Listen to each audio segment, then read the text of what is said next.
अस्सलामु अलैकुम वरहमतुल्लाहि वबरकातुहू नहमदुहू नस्सली अला रसूलिल करीम अम्मा बाद फ़ाऊज़ु बिल्लाहि मिनश शैतानिर रजीम बिस्मिल्लाहिर रहमानिर रहीम. Before we start, whenever I say sallallahu alayhi wasallam, you should be saying the same. That is, sending durood and salam to Muhammad sallallahu alayhi wasallam. And likewise, we should be considering this knowledge as a blessing by Allah subhanahu wa ta'ala. Because if we consider this just like any other knowledge, we will not be able to get benefit, the real benefit. The real benefit is to make our lives the way that Allah subhanahu wa ta'ala wills, and we enter Jannah and get away from Jahannam. In fact, this is the mission statement that every Muslim should have. The mission statement should be that we, being Muslims, should go to Jannah, or we should strive for Jannah and get away from Jahannam. That is the only objective of our lives. Coming back to the topic, Seerah of Muhammad Sallallahu Alaihi Wasallam, lecture 7, and it goes to this point that uh, Muhammad Sallallahu Alaihi Wasallam was 35 years old, and his marriage was 10 years old with Hazrat Khadija Raziallahu Ta'ala Anha. And then there came incident of Kaaba, in which there was a flood and a fire. The fire was from a woman who was cooking close to Kaaba. At that time, uh, there was many people used to come to Kaaba, like 10,000, 20,000 people never used to come at a single point. There were very less people who used to come for the pilgrimage. There were very few people, and whoever used to come, they were not of that much numbers.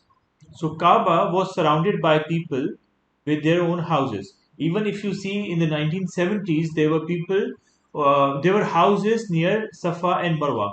But through ages, all of the kingdoms and all of the people who came as Khadman, Hariman, Sharifan, they extended this into a point that now we see that the Kaaba, when we start walking towards the Kaaba, it's a very long walk.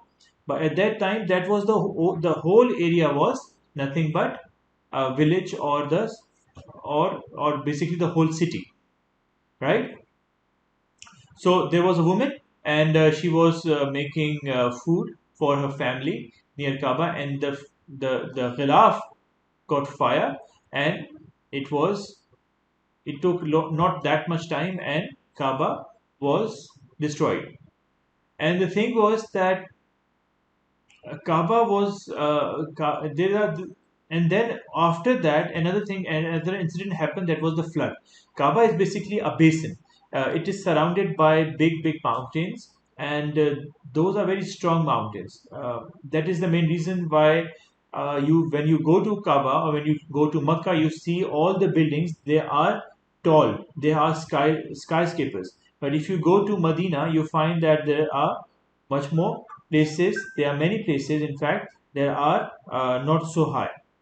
So there was a flood in Kaaba as well, and in Kaaba there was because Kaaba basically is a basin surrounded by all the mountains. And after this incident always happens after a decade or so.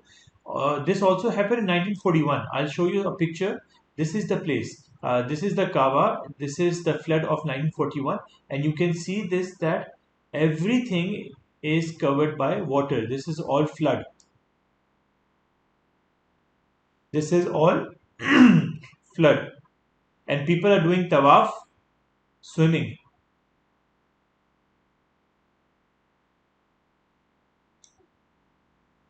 And even now you can see, if you can clearly see it, you can search on the internet as well, the rare pictures of Kaaba during 1941 flood. You can see that there are houses nearby.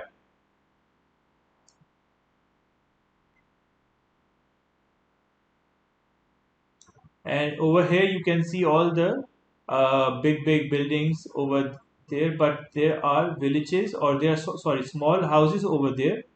So Kaaba initially was very small, and then it spread out to be like this. This is like 1941, the flood, all covered with water.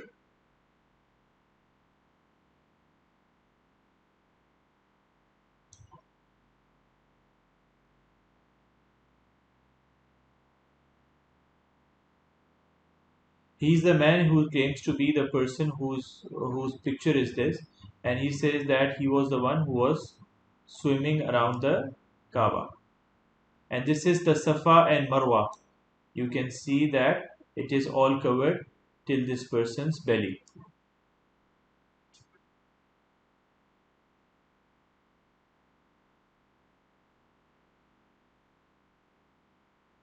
And this is how they used to change the Ghilaf of Kaaba in the 1940s.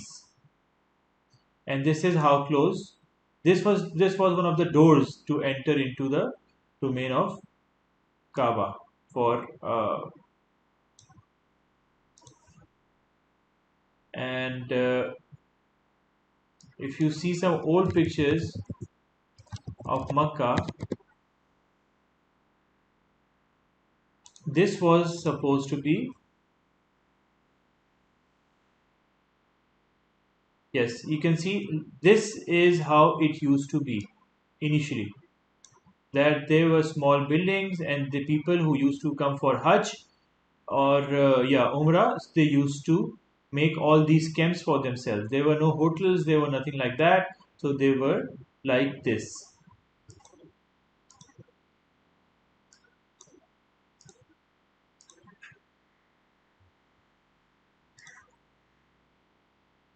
And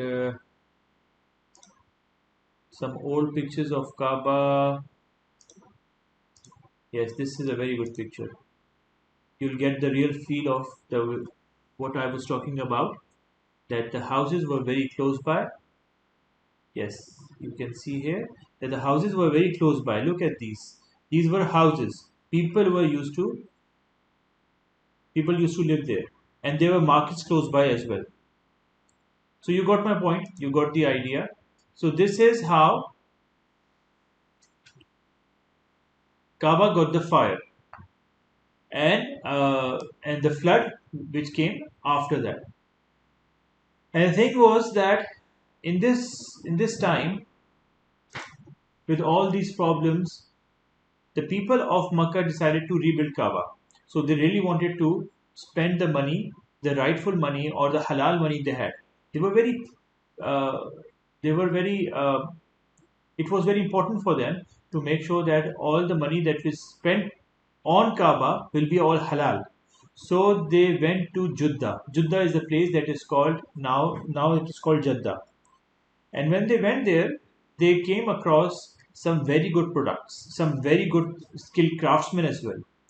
And where did that came from? It came from there was a there were ships going with craftsmen to Persia, and they had all the good woods, the marbles, and everything, and they were going there. But by the will of Allah Subhanahu wa Taala, it caught up into the storm, and they uh, wanted to save their lives, so they end up in Jeddah. So now they have no other option but to sell at a very low price, right, to the people of Makkah or whoever are the buyers, so that they can go back to their homeland. So this is the will of Allah subhanahu wa ta'ala. Though the people of Makkah had little amount of money, they were able to buy good stuff or good material and good craftsmen, and they bought the material back and came back to Makkah. When they came back to Makkah, they demolished the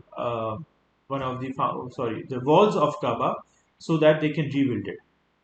And after doing that, they came to a point that they wanted to uh, place the Hajar Aswad. It is called Hajar Aswad, right?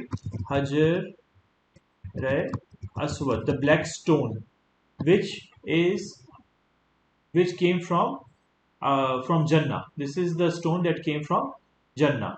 So, as we know that Kaaba was first made by Adam alayhi salam, and then on the foundations of that, Ibrahim alayhi salam and Ismail alayhi salam rebuilt the Kaaba.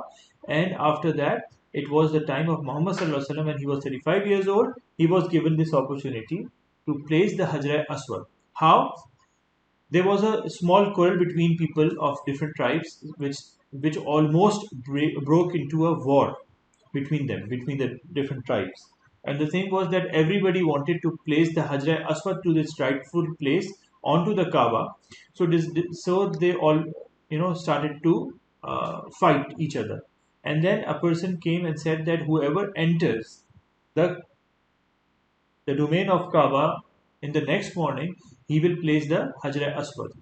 So Muhammad sallallahu alaihi wasallam was a person, and when they saw Muhammad sallallahu alaihi wasallam sitting there to place the Hajar Aswad, everybody were very happy. Everybody was very happy because they knew that Muhammad sallallahu alaihi wasallam was Sadiq and Amin. He's the rightful person, the person of high character and quality, and he should be the one who should place the Hajar Aswad. And likewise, he was from the most noblest family of of Makkah as well. So when he came in, he decided something very different.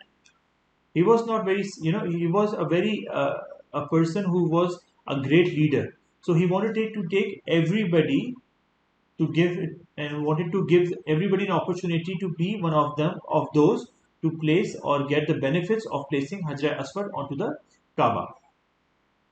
So he asked to bring in a chadar or a rida, and Hajar Aswad was placed on it, and Muhammad sallallahu alaihi wasallam asked everybody to, or the leaders or whoever who can, to hold it until he place it to the Kaaba.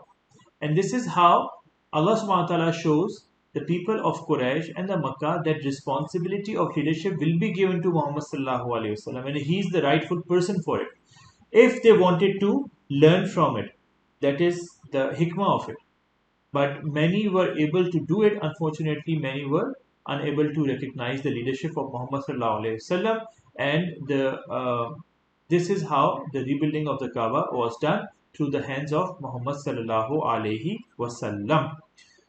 Hope you like the lecture, inshallah, and may Allah subhanahu wa ta'ala put the love of Muhammad sallallahu alaihi wasallam in our hearts, and may Allah subhanahu wa ta'ala make us of the best of the people that ever lived, and may Allah subhanahu wa ta'ala keep us steadfast on his deen. Jazakallah khair. Assalamu alaikum wa rahmatullahi wa barakatuh.